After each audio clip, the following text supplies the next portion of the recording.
Su Biblia en Lucas capítulo 2. Lucas capítulo 2, verso 1. Lucas capítulo 2, verso 1.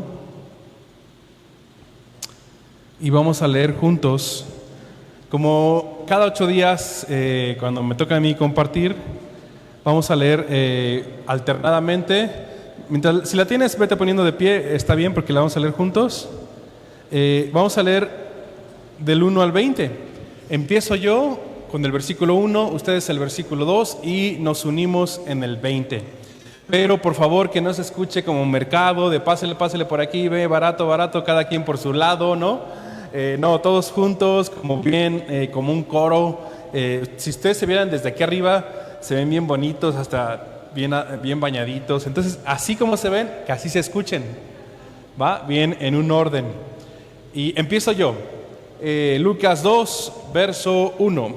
Dice así: Aconteció en aquellos días que se promulgó un edicto de parte de Augusto César, que todo el mundo fuese empadronado.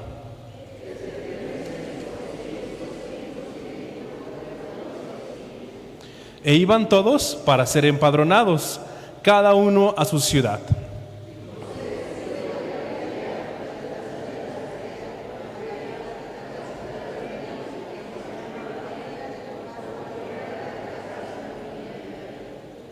Para ser empadronado con María, su mujer, desposada con él, la cual estaba encinta.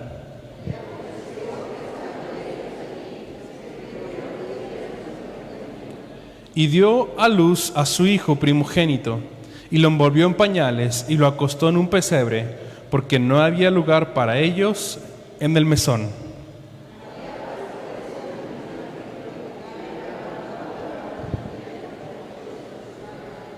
Y he aquí, se les presentó un ángel del Señor, y la gloria del Señor los rodeó de resplandor, y tuvieron gran temor.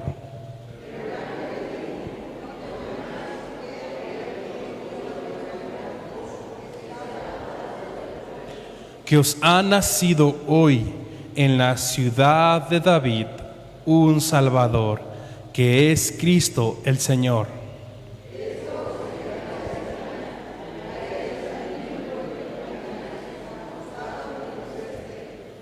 Y repentinamente apareció con el ángel una multitud de las huestes celestiales que alababan a Dios y decían: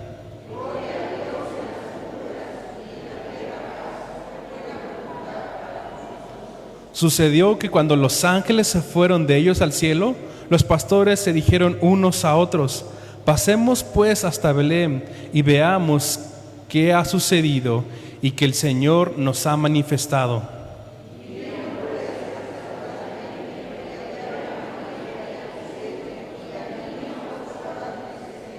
Y al verlo, dieron a conocer lo que se les había dicho acerca del niño.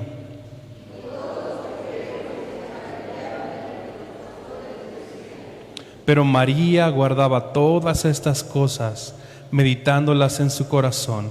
Y volvieron los pastores, glorificando y alabando a Dios por todas las cosas que habían oído y visto, como se les había dicho. Señor, muchas gracias por tu palabra. Gracias porque podemos confiar en lo que está escrito. No necesitamos añadirle, no necesitamos quitarle. Toda tu palabra es útil para nosotros, Señor. Y la verdad es que necesitamos tanto tu consejo.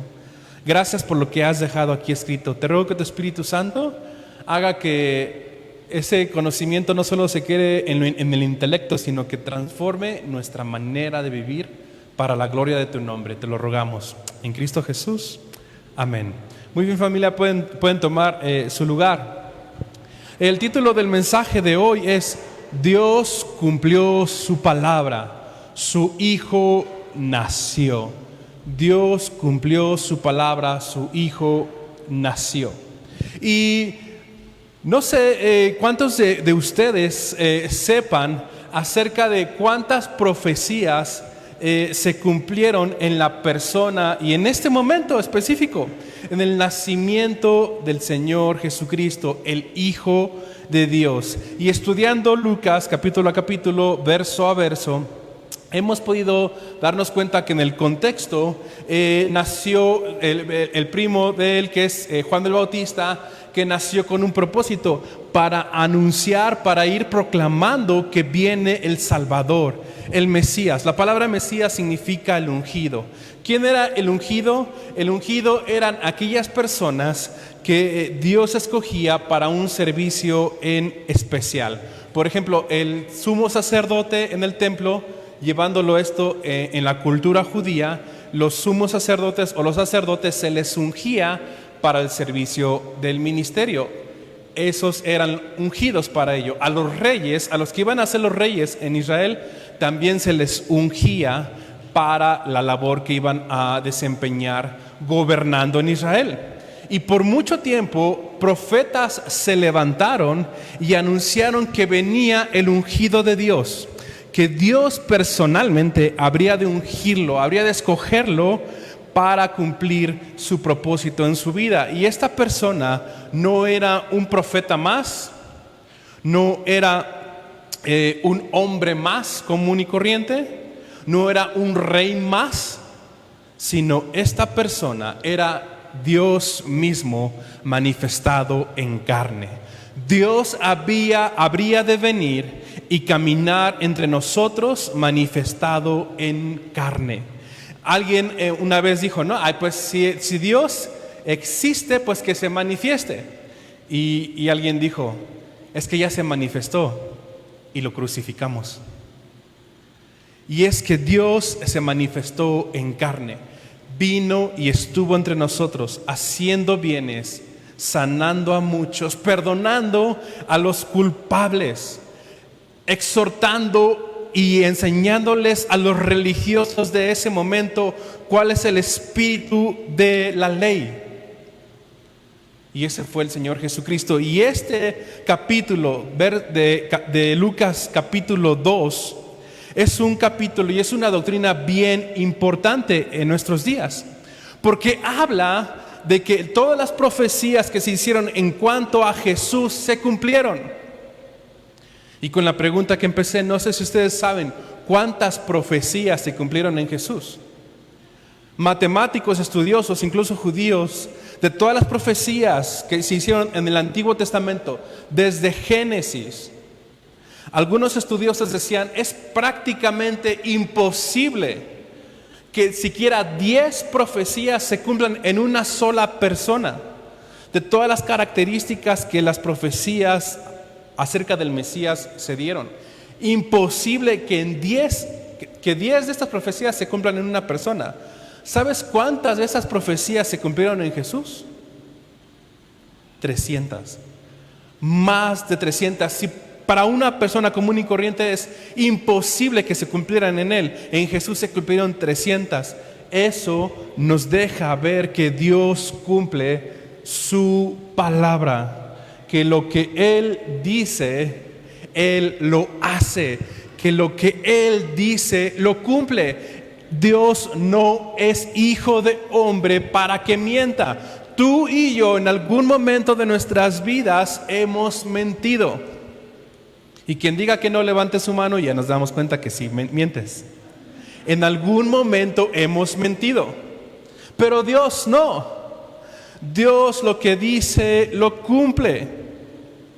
Y esta doctrina que viene aquí en Lucas de la encarnación de Jesús, de que Dios se hizo hombre, hoy en día puede ser una doctrina atacada y durante los siglos ha sido atacada.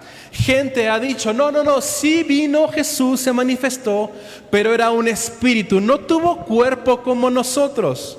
Pero eso no es lo que la Biblia enseña, y eso sería una mentira, porque Jesús no fue como Gasparín, o no fue como un fantasma que de repente se aparece y luego desaparece. No, Jesús tomó forma de hombre. Él estuvo en el vientre de María por 9 meses y nació, creció, caminó entre nosotros, tuvo hambre, tuvo dolor y manifestó el amor y el plan de Dios Dios envió a su Hijo, el Hijo de Dios. Dios mismo se manifestó en carne. Dios Padre, Dios Hijo y Dios Espíritu. No tres dioses, eso es una herejía. No hay tres dioses. Es un solo Dios manifestado en tres personas. Si Dios no pudiera hacer eso, no sería Dios. Si eso fuera su límite, entonces sería un Dios bien limitado. Pero Dios es el Dios que es todopoderoso, que todo lo puede. Dios tomó forma de hombre y siguió siendo Dios en la persona del Padre, y manifestó su deidad en la persona del Hijo y nos ha dejado su Espíritu Santo. No son tres dioses, eso es una herejía. Es un Dios manifestado en tres personas. ¿Cómo puedes explicarlo? La verdad es que supera todo entendimiento, pero yo puedo decirlo así. Si eso fuera un problema para Dios, entonces nuestro Dios sería un Dios limitado, de no poderse hacer hombre y no caminar entre nosotros. No, pero eso lo rebajaría como Dios. No. Él tomó forma de siervo. Verso 1 de Lucas 2 dice esto: aconteció en aquellos días. ¿Qué días? Si pudiéramos hoy en día escribir una historia y dirían, aconteció en México en aquellos días. ¿Qué días? Bueno, pues cuando el presidente de la nación era Andrés Manuel López Obrador y él proclamaba mucho la 4T y entraron en campaña de su equipo, ¿quién? Claudia Sheinbaum y como Marcelo Ebrard, ¿no? Podríamos escribir así la historia.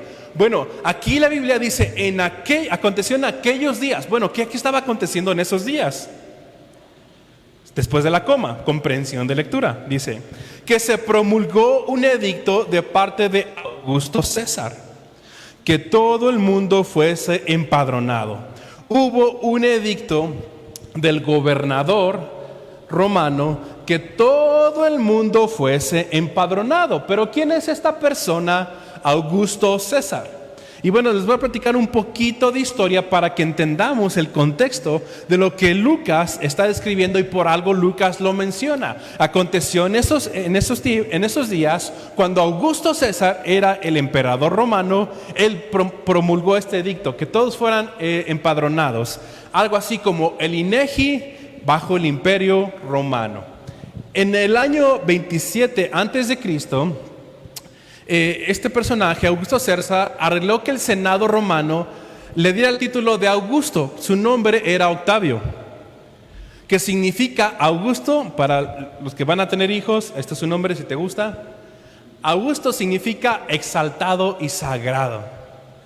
Imagínense si yo aquí, dentro del pueblo de Calvary, Ecatepec, así en este pequeño pueblo, les digo, familia, tengo un mensaje para ustedes. Pues como soy el pastor principal a cargo de esta congregación, me van a llamar Augusto Antonio. ¿Y cómo por qué pasa? ¿Así se le pusieron? No, pues que Augusto significa exaltado y sagrado. Si yo hago esa locura, huyan, córranle, acúsenme con mi pastor, ya se me fueron las cabras al monte, ¿no? Eso está mal. Pero bueno, este hombre, un gobernante romano, era el imperio más poderoso de estos tiempos. Es como compararlo tal vez un poquito con Estados Unidos, que está perdiendo mucha fuerza, pero Estados Unidos siempre anda en todos lados y que manda militares al Medio Oriente, que manda su poderío militar a varias regiones. Bueno, este hombre tenía todo el poder de la zona, de la región, y él mismo puso eso, que se le llamara Augusto, que significa exaltado o sagrado, que cuando te dirigieras a él le estuvieras diciendo, usted es sagrado, usted es exaltado. Hay todo un contexto histórico, pero no es el fin de esta enseñanza. Pero dice, ahora Roma no era una república regida por los reyes, sino era un imperio gobernado por un emperador. En este caso, este hombre Octavio, mejor conocido como Augusto César. Bueno, el primer emperador de Roma era el mismo Augusto César. Él era el que tenía la máxima autoridad en el Imperio Romano. Esto es el contexto en que Lucas escribe y describe el nacimiento de Jesús. ¿Quién gobernaba? Bueno, acerca del título de Augusto, hasta ahora la palabra se había aplicado solo a los objetos o lugares sagrados y a ciertas divinidades creativas o en aumento. Aplicado a Octavio, a él mismo, se le vistió con un halo de santidad y la protección de la religión y los dioses. O sea, en resumen, cuando él exigió o dio este mandato como el emperador, que se le llamara Augusto César, se le estaba dando el cargo como de una divinidad, que él tuviera incluso quien pudiera dar protección a las personas. Uno de sus primeros títulos fue Imperator, el comandante en jefe de todas las fuerzas armadas del Estado, pero vino a hacer que el título significara emperador, el comandante en jefe de todo el poderío militar de Roma. Que bueno, si recordamos la historia, el gobierno romano pues fue quien estuvo gobernando y conquistando por mucho tiempo en toda aquella región. Esto dice algo importante sobre el mundo en que Jesús nació. Era un mundo hambriento de un Salvador y un mundo que vivía en el reinado de un Salvador.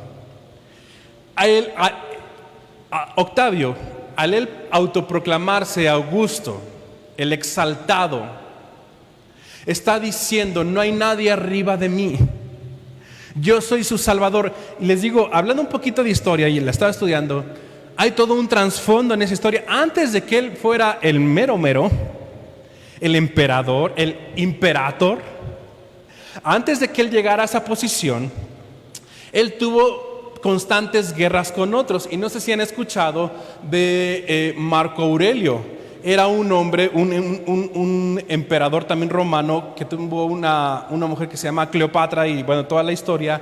Él los venció, Octavio los venció a ellos, y él quedando como el máximo emperador. Antes de eso, en la historia, también existió un hombre como Alejandro el Grande, que a su corta edad, menciona la historia, que se quedó sentado y triste porque fue rápido como él conquistó las naciones que él conquistó, las regiones, y él sentado dijo: estoy triste porque no hay nada más que conquistar. Bueno, eso es el trasfondo de la historia. Pero en aquel tiempo, la gente buscaba un Salvador, buscaba tener seguridad económica, buscaba una identidad de nosotros somos del Imperio Romano. Y este hombre, al autoproclamarse el imperator, el Augusto, el exaltado, estaba diciendo: no hay nadie mayor que yo. Pero hoy en día nuestra sociedad no es muy distinta al tiempo en el que nació Jesús. Sigue diciendo, versículo 2, esto fue como un contexto histórico. Versículo 2 dice que en ese empadronamiento, dice el verso 2, en este primer censo se hizo siendo Cirenio gobernador de Siria, e iban todos para ser empadronados, cada uno a su ciudad. Y José subió de Galilea, de la ciudad de Nazaret, a Judea, a la ciudad de David, que se llama Belén, por cuanto era de la casa y de la familia de David, para ser empadronado con María, su mujer, desposada con él, la cual estaba encinta. Ok, ¿qué quiere decir esto y qué nos refleja el texto?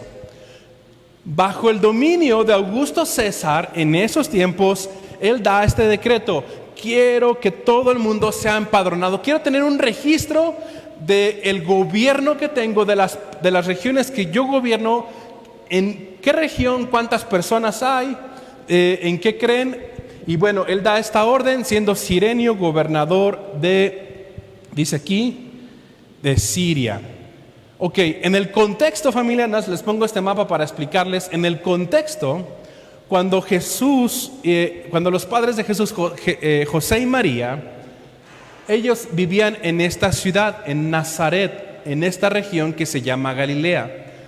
Para los judíos que habitaban por Jerusalén y en esta zona de Judea, decir que tú vivías en Galilea era como, tú no eres un judío original, eres un judío pirata, estás como mezclado, no eres de raza pura. Había cierto desprecio para esta zona de Galilea, de incluso se le conoce como Galilea de los gentiles. Ahí no había judíos puros, verdaderos. Aquí abajo sí, entonces había cierto orgullo. Pero José y María vivían aquí en Nazaret, que es en la región de Galilea. ¿Hasta ahí vamos bien? ¿No se me han dormido? Ok, bueno, ellos vivían en la región de Nazaret. El emperador da la orden de que fueran empadronados todos, y como José, él era de la familia de David, el rey David nació en Belén. Aquí está abajo, ¿sí se ve el puntito rojo? ¿Sí se alcanza a ver? Belén está aquí. En Belén nació el rey David, uno de los reyes más famosos de Israel. José era de la tribu de Judá, de donde era el rey David. Él vivía acá. Con este censo, él tiene que empezar su camino hacia Belén. ¿Ok? Es con el mapa para ayudarme. Él llegó a Belén para ser empadronado, pero iba en camino con su esposa, con su prometida, que es María. Verso 7. Pero como ella ya iba embarazada por obra del Espíritu Santo, que en el contexto, si recordamos, el ángel se le apareció y le dijo que Dios la había escogido a ella.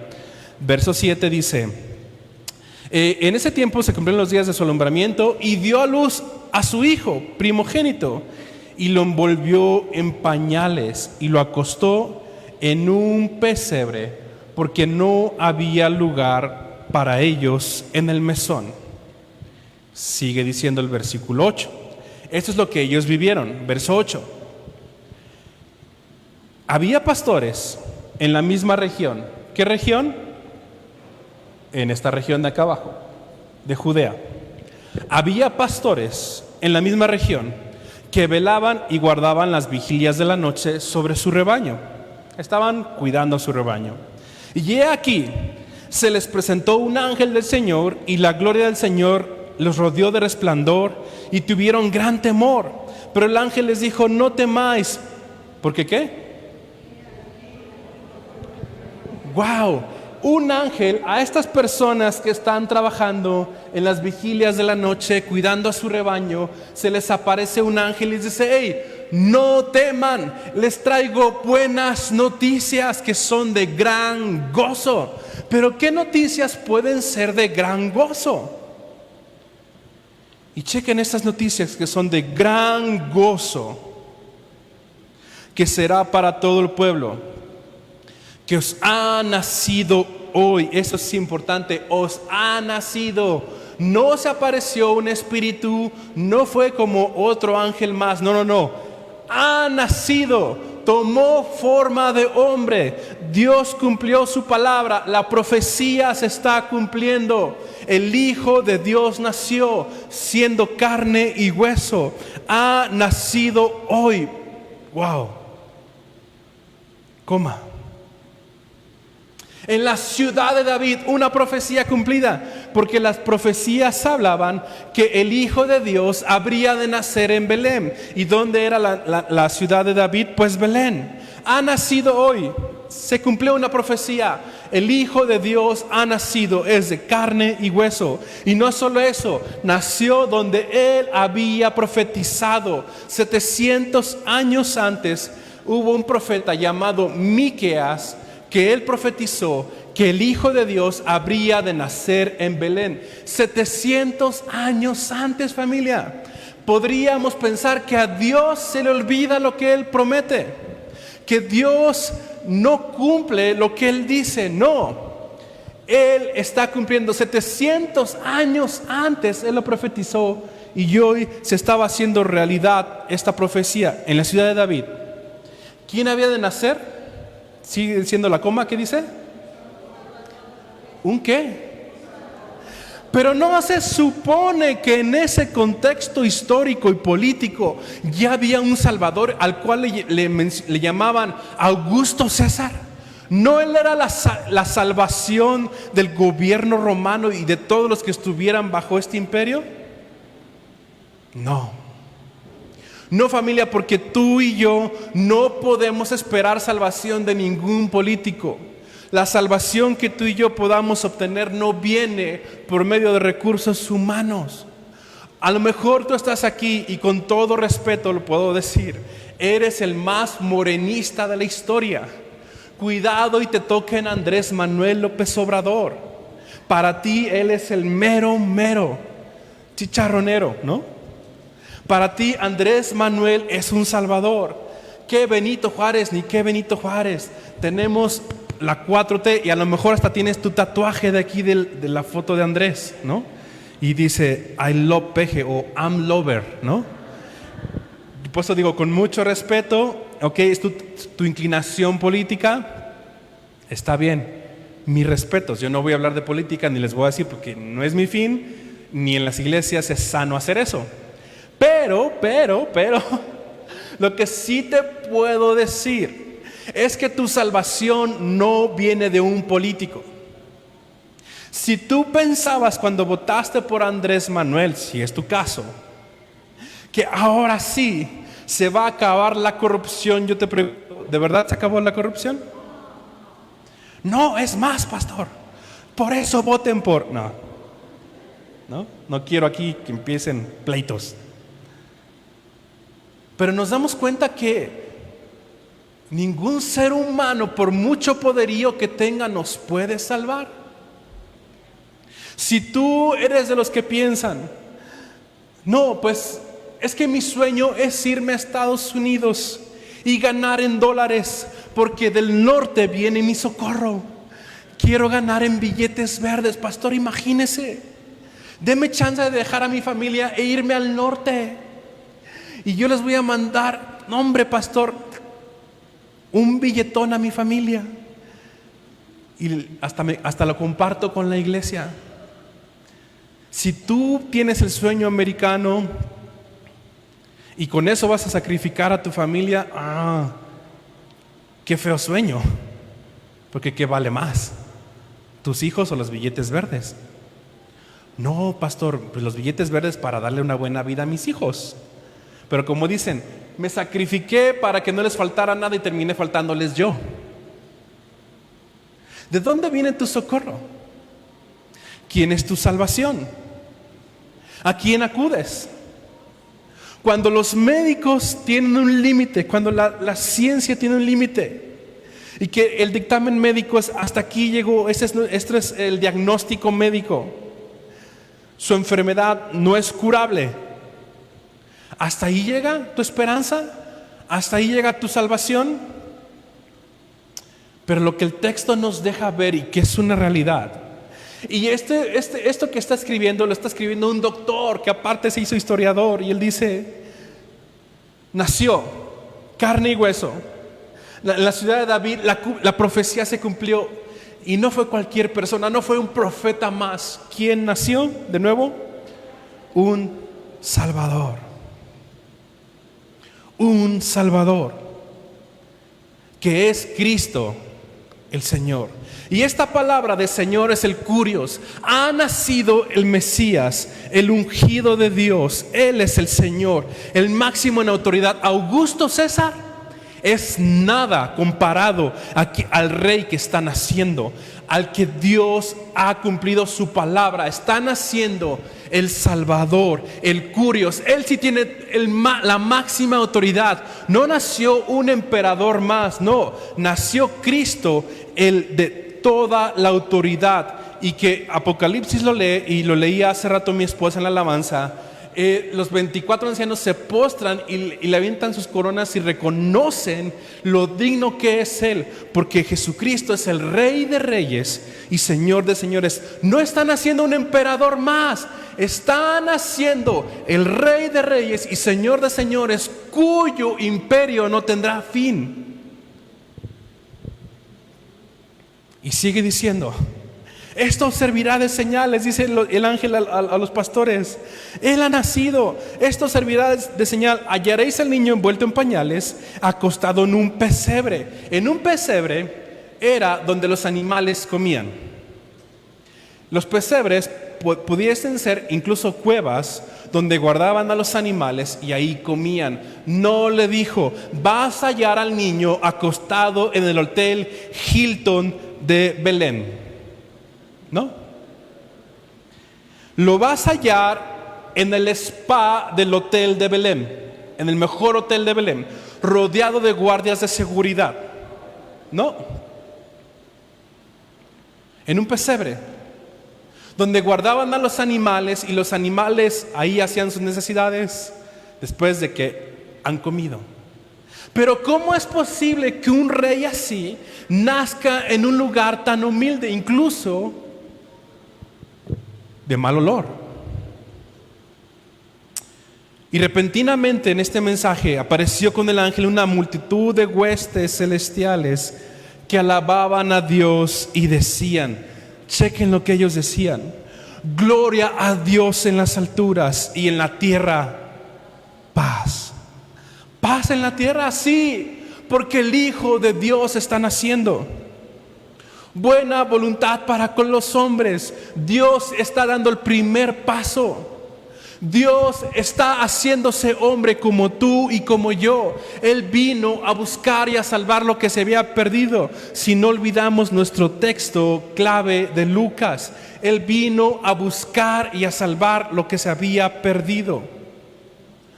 Entonces, verso 15. Sucedió que cuando los ángeles se fueron de ellos al cielo, los pastores se dijeron unos a otros: ¿qué onda con esto? Y pues creo que les gustaba el chisme, porque dijeron: pasemos hasta Belén. Aquí ya les dije chismosos, pero cualquiera diría: ¿en serio? ¿Se está cumpliendo la profecía? Vamos hasta Belén y veamos esto que ha sucedido y que el Señor nos ha manifestado. Vinieron pues apresuradamente. ¿Y qué pasó? Y hallaron a María y a José y al niño acostado en el pesebre. Y al verlo, dieron a conocer lo que se les había dicho acerca del niño. Imagínense, llegan los pastores y le dicen a José y a María: vimos unos ángeles, vimos unas huestes celestiales que cantaban y que decían: gloria a Dios en las alturas, paz en la tierra, buena voluntad para con los hombres. El ángel nos dijo: ha nacido el Salvador, que es Cristo el Señor, el Mesías. Imagínate a María escuchando: soy la madre del Salvador del mundo. Dios no miente. María, que era virgen, tuvo el poder de hacer que ella quedara encinta del Hijo de Dios. Ellos están platicando de eso. Sigue diciendo el verso 18: y todos los que los oyeron se maravillaron de lo que los pastores decían. Pero María guardaba todas estas cosas, meditándolas en su corazón. Y los pastores volvieron glorificando y alabando a Dios por todas las cosas que habían oído y visto y cómo les habían dicho. Familia, Dios cumple su palabra. Lo que estamos leyendo aquí podemos verlo en Isaías. Acompáñenme a Isaías, por favor. Rápido. Isaías fue escrito 700 años antes. 700 años antes. Pero Isaías, en el capítulo 40, habló de este momento. Y este capítulo de Isaías es uno de los que más me impactan de la Biblia. Isaías 40, verso 12, para que nos demos cuenta del Dios que estamos conociendo a través de su palabra aquí, por el cual nos congregamos, la razón por la cual domingo a domingo nos congregamos como iglesia a abrir su palabra, pero la razón por la cual de domingo a domingo, en lo íntimo, en lo personal, buscamos en su palabra. Isaías 40, 12, ¿estamos ahí? Miren, familia, este es uno de los pasajes que más me impactan de Dios. Y al contrastarlo al empatarlo con lo que acabamos de leer, que Dios cumplió su palabra, que el Hijo de Dios nació, para mí hace todo el sentido. Isaías 40, 12 empieza con una pregunta que dice: hey, ustedes que son muy sabios, que tú te crees que no necesitas ayuda de nadie, que tú te crees muy sabio, que crees que todas las puedes, pregunta: ¿quién midió las aguas en el hueco de su mano? Augusto César, tú te crees muy poderoso, tú te crees la salvación de todo el imperio romano. A ver, Augusto César, o ustedes Augustitos, ¿no? O Augustas, que creen que todo lo pueden, que crees que a lo mejor con Dios, solamente Dios es una ayuda para ti, pero tú todas las puedes. Pregunta, tú que estás en esta banca, en estas sillas, con una Biblia en tu mano, pregunta: ¿quién puso las aguas en la palma de su mano? ¿Quién? ¿Qué Dios hay que tenga el poder de contener los océanos enteros en la palma de su mano? ¿El Dios de la mitología griega, Atlantis, que tiene poder sobre esta región? ¿En qué otro Dios pones tu confianza, familia? Si nos vamos a nuestra cultura mexicana, ¿en quién? ¿En la Santísima Muerte? ¿Le pones veladoras para que te ayude y no le tengas temor a la muerte? ¿Qué Dios hay como nuestro Dios? ¿Qué Dios puede decir: yo tengo todos los mares, todas las aguas de los mares en la palma de mi mano? ¿Quién puede decir: y los cielos con su palmo, tengo todos los cielos aquí en mi palmo?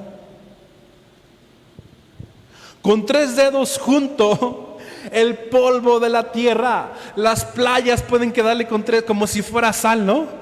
Como este chef que se da ahí en las redes sociales, que avienta la sal así, ¿no? ¿Qué Dios es ese tan poderoso? Dice: y peso los montes con balanza y con pesas los collados. ¿Sabes cuánto pesa el Popocatépetl? ¿Sabes cuánto pesa? Dios dice: yo los peso. ¿Quién enseñó al Espíritu de Jehová? ¿O quién le aconsejó enseñándole? Tú y yo nos podemos creer más sabios que Dios. ¿Podemos responder estas preguntas? ¿Tú le quieres aconsejar a Dios? No, Dios, creo que así es la mejor forma de hacerlo. ¿Te crees más sabio, más sabia que Dios? ¿A quién pidió consejo para ser avisado? ¿Ustedes creen que Dios me va a pedir a mí consejo? Oye, Toño, ¿cómo tengo que guiar a mi iglesia Calvary? Aconséjame, Toño. Pastor de pastores. ¿Tú sabes cuánto he orado, Señor? No sé cómo guiar a tu pueblo. Dame sabiduría para servirles. ¿Quién le puede dar un consejo a Dios? Al que todo lo sabe. ¿Quién le enseñó el camino del juicio? ¿O le enseñó ciencia? Dios, déjame te enseño que había 2 células que explotaron y se hizo una explosión y se le llamó el Big Bang. Y de ahí hubo un accidente cósmico y nací yo. Por favor. ¿Quién le puede enseñar ciencia a Dios? ¿O le mostró la senda de la prudencia a Dios? Eso es imprudente, no lo hagas. Chequen esto, las respuestas a esas preguntas.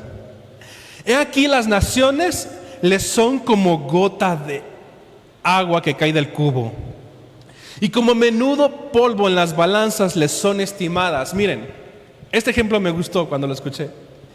Como menudo polvo en las balanzas les son estimadas las naciones. La nación más poderosa de hoy en nuestros días, Estados Unidos, y que se escucha que China se está levantando con mucho poder y que Rusia no se está dejando y hay muchos poderíos políticos. Ok.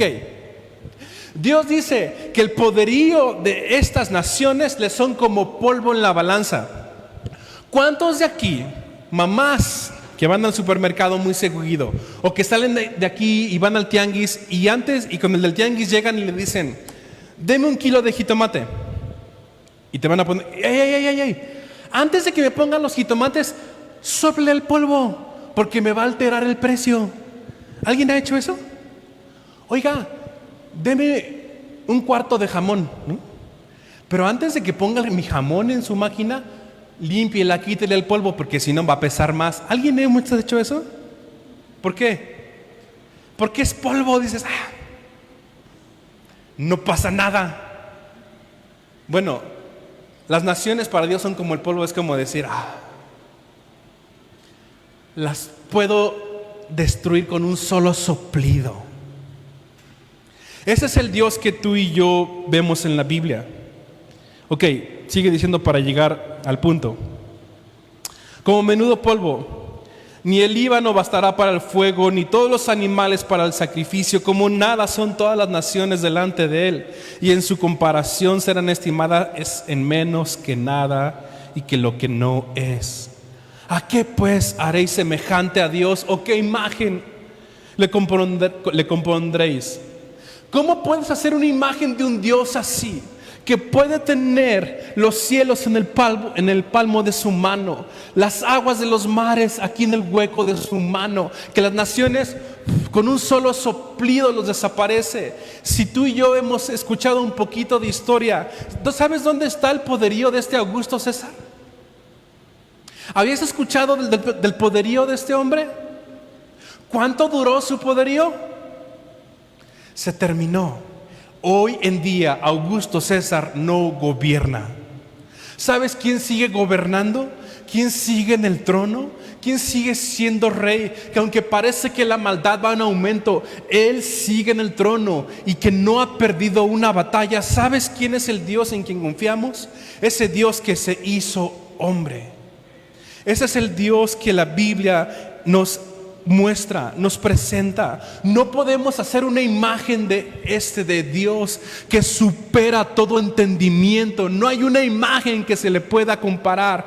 Aún este cuadro que tenemos aquí en la iglesia no puede reflejar la gloria y la majestad del Dios que la Escritura dice. Y este Dios incomparable, este Dios todopoderoso, este Dios que todo lo sabe, que las naciones le son como nada. Por su poderío militar y económico, Él puede destruirlas en un segundo. Este Dios se hizo hombre y vino y habitó entre nosotros. Y nosotros lo que hicimos con Él fue llevarlo a la cruz del Calvario y gritar con la multitud: crucifíquenlo, porque yo esperaba de Él un rey militar que me librara, que concediera mis deseos como si fuera un Aladín, que Él hiciera mi voluntad.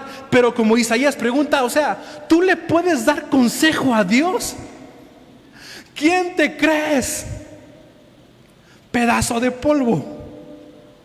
¿Quién te crees que piensas que puedes tomar mejores decisiones sin Dios? ¿Quién nos creemos? Mas sin en cambio Dios, en humildad. ¿En dónde nació el Hijo de Dios? ¿En el mejor hotel de la zona? Vamos a Filipenses, familia. Capítulo 2.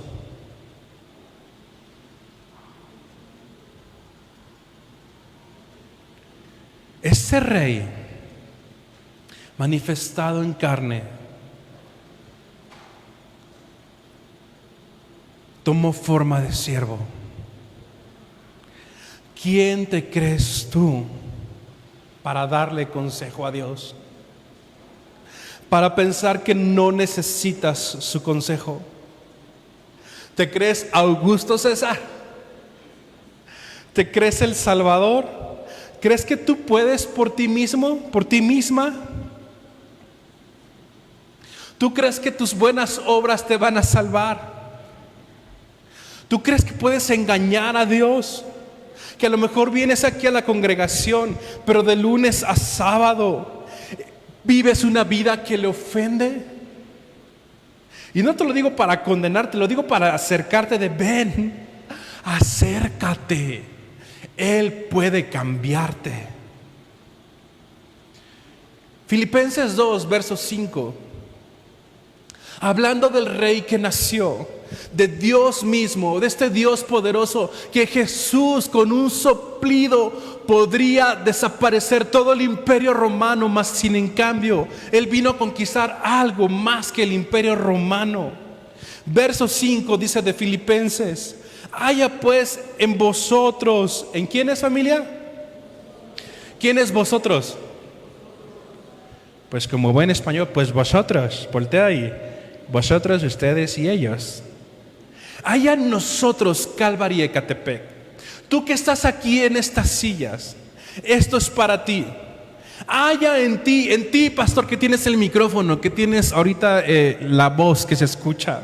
Haya en ti, Toño García, este sentir, ni te creas nada. No te creas más que cualquiera de las ovejas aquí. No, Toño, aprende. Y esto es para mí como pastor, pero también para ustedes como congregantes. Tú vienes y dices: ay, ¿qué me va a enseñar ese pastor que tiene el micrófono? Si yo sé mi religión, si yo sé al santo que le prendo veladoras. Pero como te decía, ¿qué imagen le puedes componer al Dios que no tiene límite? Pero Él nos manda esto: haya en vosotros, ustedes que están en esta congregación escuchando, haya en ustedes este sentir que hubo también en Cristo Jesús. ¿Qué sentir hubo?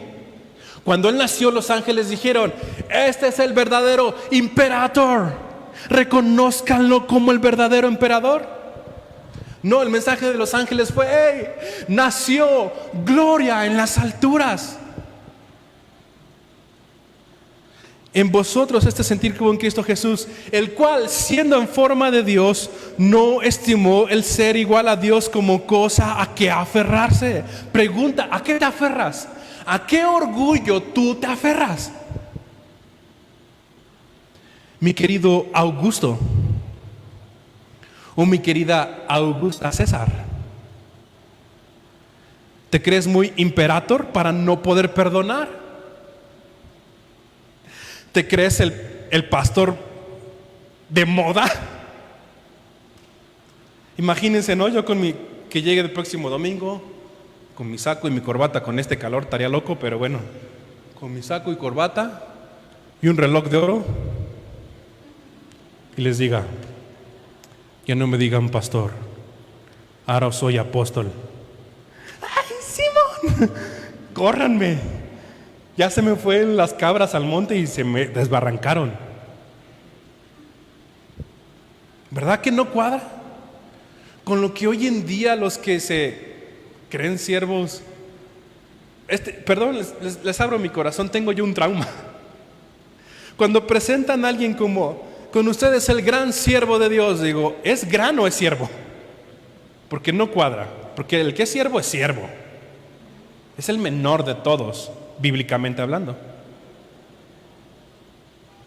Pero ¿qué crees? En mis traumas yo digo: y lo digo por mí, porque se me puede botar la canica, familia, de verdad.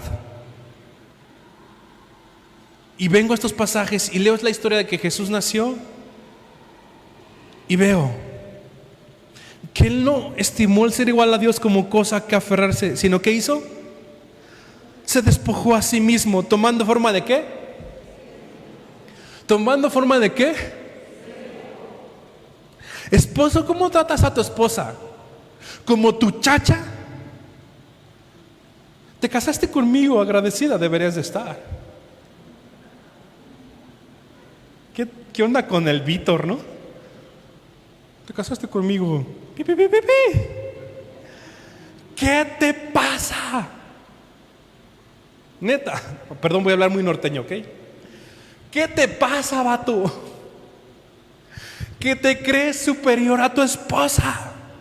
Cuando agradecido deberías de estar que se fijó en ti. Porque déjame te digo algo, perdón, con todo respeto, hermanos, los amo, con todo respeto, pero la verdad, no son los más guapos con los que se pudo haber casado su esposa. Y no es que ella me llegó y contó. Pero sabes que si se casó contigo es por un plan de Dios que tiene que ver más allá de lo físico. Agradecido deberías de estar por tener una ayuda idónea a tu lado. O tu mujer ya engordó, ya se le está cayendo el pelo. Ámalo, ayúdale, respétalo. Pero sabes, eso es antinatural en nosotros. Por eso nos dice aquí el texto, ¿se dieron cuenta cómo, en donde Jesús nació? Donde había tal orgullo que el emperador decía, a mí me van a nombrar el exaltado, el mero mero.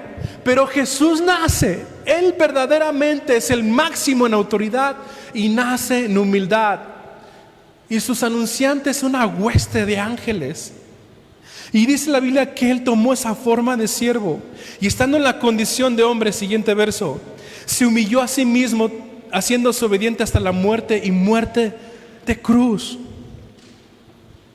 Por lo cual Dios lo exaltó hasta lo sumo y le dio un nombre que es sobre todo nombre, para que en el nombre de Jesús se doble toda rodilla de los que están en los cielos y en la tierra y debajo de la tierra, y toda lengua confiese que Jesucristo es el Señor, para la gloria de Dios Padre. Si Jesús nació, murió en la cruz del Calvario, venció la muerte y resucitó, ¿sabes nuestra parte cuál es? Exaltarlo a Él. Que tú con tu matrimonio, que tú con tu trabajo, que tú con tu servicio en la congregación, que tú cuando nadie te ve y que estás leyendo la palabra, con tus acciones, en la forma en que tratas a tu esposa, en la forma en que tratas a tu esposo, en la forma en que educas a tus hijos, ¿sabes qué tiene que reflejar esto? Que Jesucristo es el Señor, que le sirves ya solo a uno, que ya no le sirves a Augusto César, que para ti la autoridad máxima la tiene uno solo, y ese uno solo fue humilde y amó y perdonó y sanó a los necesitados. Ese es el ejemplo que tú y yo podemos ver en Lucas 2. El Hijo de Dios nació, se hizo hombre. ¿Batallas con el orgullo? ¿Batallas con poder servir a otros? ¿Batallas con la falta de perdón? El Hijo de Dios nació. Él puede ayudarte. ¿No has nacido de nuevo? ¿Vives una vida en constante pecado? El Hijo de Dios nació para darte nueva vida. ¿Necesitas un cambio de naturaleza? ¿Hay un pecado que no has abandonado? Para ti a lo mejor hay un pecado que es tu Augusto César que te domina, que constantemente ese pecado te lleva a ofender a Dios. Te digo algo, el Hijo de Dios nació. Hay esperanza. Hay esperanza. El bendito Salvador nació, familia. ¿Qué hay imposible para Dios? Pregunta, ¿qué hay imposible? ¿Nada? ¿De verdad? Con esto termino. Yo sé que podemos decir que para Dios no hay nada imposible, pero ¿puedo ser muy transparente con ustedes? A mí me gusta ser así porque no quiero dar una imagen de mis traumas, de pastores que, no, yo nunca me peleo con mi esposa. No, sí me peleo. Ella más conmigo. Yo me porto bien. ¿Por qué no me creen? No, sí me peleo con mi esposa. Sí me he dormido en el sillón. Me gustaría decir que es ella, pero ella me gana la cama, ¿no? Pero yo voy y le digo, ¿sabes qué? Perdón, tuve una mala actitud. Le he tenido que escribir. ¿Sabes qué? Perdón, Beth. Perdón por azotar la puerta del carro. Ah, pastor. Ok, les platico cuando azoté la puerta del carro. Se nos hacía tarde para llevar a mi hijo a la guardería, porque si no lo dejo 8:15, 8:16 ya no entra y ya no desayuna, yo me tengo que esperar una hora en la calle. Y mi esposa nos llevó en el carro y yo, apúrale, písale, pásate el alto, ¿no? Y que tengo que llegar a dejarlo. Y me bajé bien enojado, manejas bien lento, y le cerré la puerta y dije, ¿qué onda con mi actitud? ¿No? Pero bueno, así tengo esas batallas, ¿no? Con el horario. Pero a lo que quería llegar es esto. Podemos decir, para Dios no hay nada imposible, pero siendo transparentes con ustedes, ¿saben? Ahorita con lo que yo he batallado en mi fe, ¿se podrá? Sé y puedo saber la respuesta correcta como ustedes. Sí, para Dios no hay nada imposible. Ok, vamos a abrir la escuela de educación básica, kinder y primaria. Y digo, ¿y si no se inscriben los suficientes alumnos? ¿Y si a la gente, a los cristianos de la zona no les importa? Y dicen, pues yo quiero seguir dejando a mi hijo en la C porque no nos cuesta dinero, traerlo aquí nos va a costar, y yo lo entiendo. Y digo, ¿y si no llegan? Pero ¿cómo contratamos un maestro? ¿Y cómo puedo ofrecerle un sueldo a un maestro si no hay inscritos? Y empiezo a batallar. ¿Y si no nos alcanza? ¿Para qué abrimos la escuela? Yo estaría cómodo entre semana nada más en mi chamba, sin saber que en la semana vamos a abrir una escuela. ¿Y si no nos alcanza el dinero? Y si les digo a la iglesia, ustedes, iglesia, tienen que mocharse, traigan su dinero, sus escrituras. Ok, otros lugares lo hacen, pero yo no quiero hacer eso. ¿En dónde está mi confianza? Yo les pregunto, ¿ustedes creen que, por ejemplo, el tema de la escuelita es una buena idea o una mala idea? ¿Cómo? ¿Buena idea? Para mí es como, creo que fue una mala idea, porque veo los números, y si no nos alcanza. Pero cuando escucho lo que el mundo hace, como les platicaba hace 8 días, mi hermana me mandó el mensaje a mi hija le llegó el mensaje de la escuela primaria que uno de sus maquetas que van a tener que hacer es hacer la maqueta de una eyaculación. Y yo, ¿what? ¿Cómo haces una eyaculación en maqueta?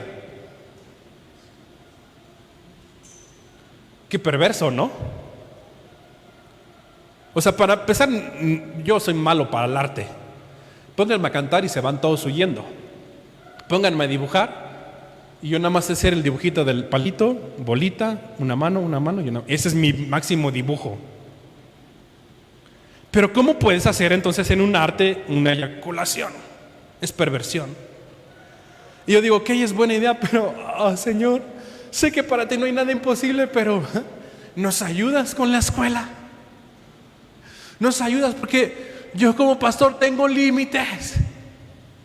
Familia, cuando escucho casos de ustedes, por ejemplo, miren, hace tiempo cuando empezamos en Texcoco, llegaba gente conmigo y me decía, pastor, me quedé sin trabajo, no tengo ni para la comida ni para esto. Yo decía, sentía bien gacho. Créanmelo, a veces a lo mejor mi cara no me ayuda, pero de verdad, créanmelo, de verdad, por el pescadito de los cristianos. Me duele, o sea, cuando algo pasa con ustedes me importa, digo, ¿qué está pasando con este matrimonio, con esta familia, con su trabajo, con esto? Y bueno, llegaban y decían, pastor, no tengo trabajo, está difícil. Y yo decía, Señor, y la verdad, se lo he platicado a otros pastores, amigos, porque los entiendo y me entienden. Y les decía, ¿cómo quisiera yo tener una empresa y darle chamba a todos? Y decir, no vamos a abrir una escuela, pero no aquí en la avenida Jardines. Vamos a comprar un terrenote en Acolman con alberca, gimnasio para los alumnos, ¿no? ¿Qué más? Comedor para los maestros. ¿Pero qué creen? No tengo la lana. Yo sé que me veo de varo, ¿no? Me veo bien, pero no lo tengo. Cierto. No lo tengo. Supera por mucho. Y entonces yo en esos tiempos yo decía, Señor, ¿cómo quisiera tener una empresa y darles trabajo? Y no podía, no la tengo. Pero ¿saben qué pasaba cuando llegaban y me decían, pastor, ¿qué cree? Dios me dio un trabajo, me gano mejor de lo que ganaba antes, me va muy bien, ya pude inscribir a mis hijos a la escuela. Y yo dices, wow, gloria a Dios que Él lo hizo, no yo, no mi fuerza. Y si es cierto lo que ustedes dicen, para Dios no hay nada imposible, eso es verdad. Va a haber momentos en que tu fe es probada, sí, pero te digo una cosa, Dios cumple lo que promete. El Hijo de Dios nació, sí nació un Salvador, sí hay una respuesta al pecado, sí hay alguien que pudo vencer al pecado y a Satanás, y ese es el Hijo de Dios. Sí es cierto, familia, lo respondieron muy bien. Para Dios no hay nada imposible. Amén. No hay nada imposible. Él es todopoderoso. Él puede ayudarte en tu matrimonio, sí, pero una cosa: pon a Dios en el centro, porque Él no es tu varita mágica. Y como les dije, con esto terminaba. Si has respondido, no pierdas tu fe, de verdad. Para Dios no hay nada imposible. ¿Pero cuál es tu parte? ¿Ser orgulloso? No. ¿Qué nos manda la Biblia? Hay en vosotros, ¿qué sentir? El que hubo en Jesús. ¿Cuál fue su sentir? Servir, de siervo. De siervo. ¿Cómo se sentirían si yo digo, hola, ¿cómo está? Buenos días. No me saludé. ¿Qué pastor tan payaso? Sáquese. Ni que fuera qué. Quiero terminar con un testimonio que me impactó, hermana Rosy. Pase para acá, doctora. Con esto terminamos. Sí, para Dios no hay nada imposible, pero cuando están los trancazos a veces decimos, ¡ay! Mi hermanita Rosy, que yo no sabía, es doctora. Fue ayer, ¿verdad? Yo estaba con mi familia haciendo un paseo y me llegó su mensaje. Y se lo dije a mi esposa, le digo, Beth, lee esto. Y me impactó. Y yo le pedí de favor, le dije, creo que hoy va con lo de la prédica.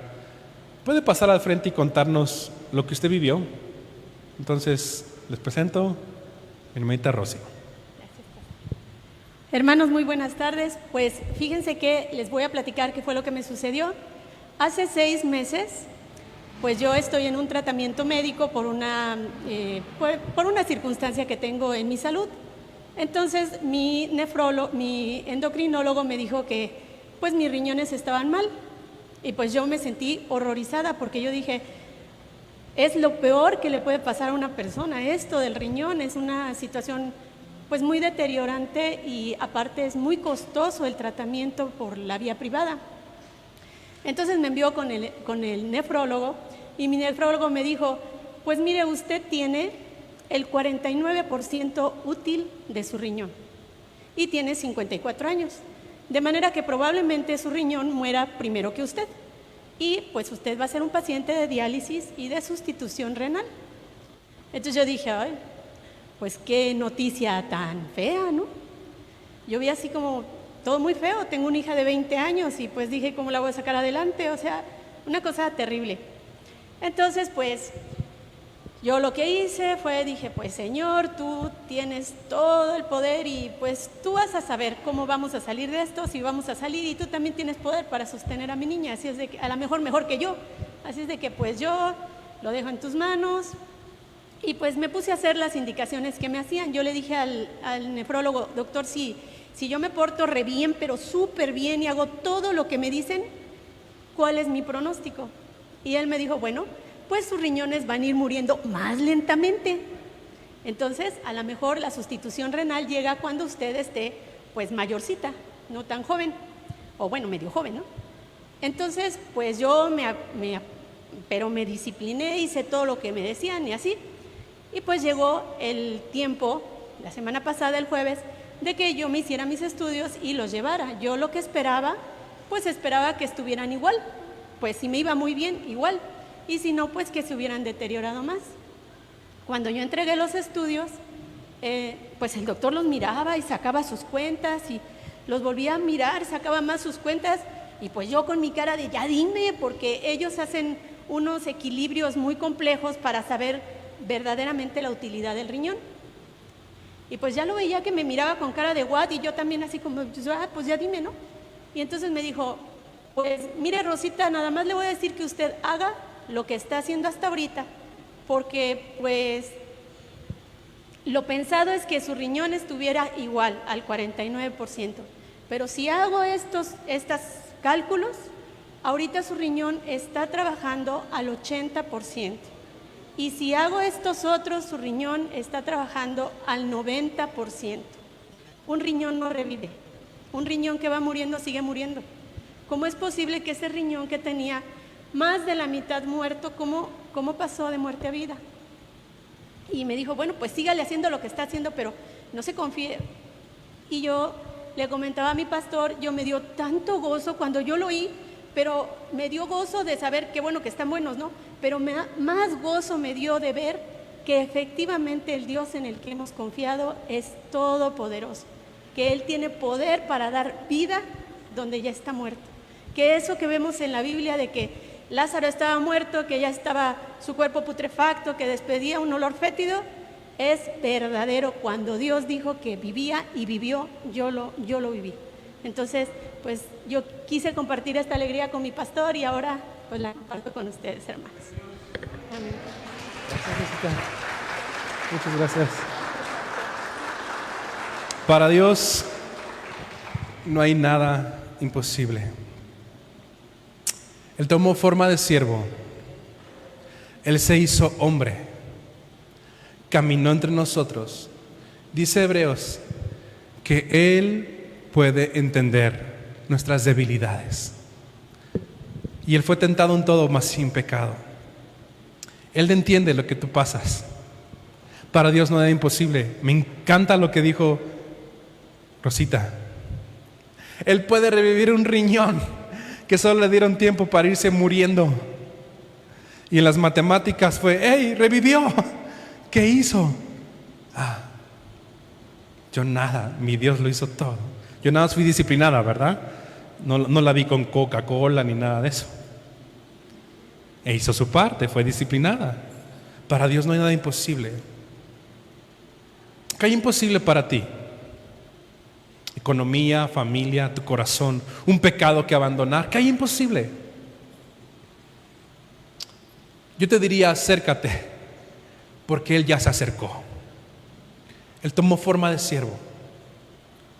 Para Dios no hay nada imposible. ¿Terminamos adorando al Dios que tomó forma de siervo? Ponte de pie y vamos a adorar y oramos. Señor, gracias por la vida de nuestra hermana Rosita, por este testimonio de que tú das vida a lo que el mundo puede llamar muerte. Así fue tu voluntad. Así fue tu voluntad y así fue tu plan. Te ruego que ella siga viviendo para la gloria de tu nombre, Señor. Que con sus fuerzas, con sus riñones, con todo su ser, te sirva y te glorifique. Va a haber otros casos en los que a lo mejor los diagnósticos médicos no son favorables como esperábamos, pero eso no cambia esta verdad. Tú sigues bajo control y tú sigues siendo digno de toda gloria, de toda honra. Gracias por nacer, por caminar entre nosotros, por morir en la cruz, por vencer al pecado y resucitar. Eres un Dios de vida. Gracias, Señor. Gracias por este testimonio de nuestra hermana Rosita. Gracias por tu obra en nuestras vidas. Señor, si hay alguien aquí que espiritualmente va muriendo, porque hay pecado en su vida, ruego que le des vida, que le guíes a arrepentimiento. A lo mejor tú eres esa persona que espiritualmente vas muriendo. Bueno, la Biblia dice que estás muerto, que aunque intentas agradar a Dios terminas ofendiéndolo. Tal vez hoy es el día de salvación para ti. Arrepiéntete, pídele perdón, pídele que te dé nueva vida, que te dé un nuevo corazón que lo agrade a Él. Los ángeles publicaron esto: gloria a Dios en las alturas, en la tierra paz buena voluntad para con los hombres. Él vino a buscar a los enfermos. Él vino a darle vida a lo muerto. Tú y yo ni estaríamos aquí si no fuera por Dios. ¿Lo adoramos?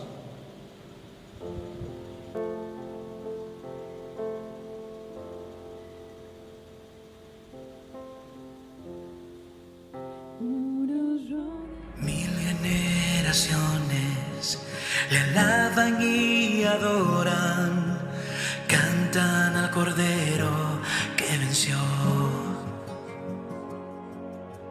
Los que ya creyeron y le creerán, cantarán por siempre esta canción.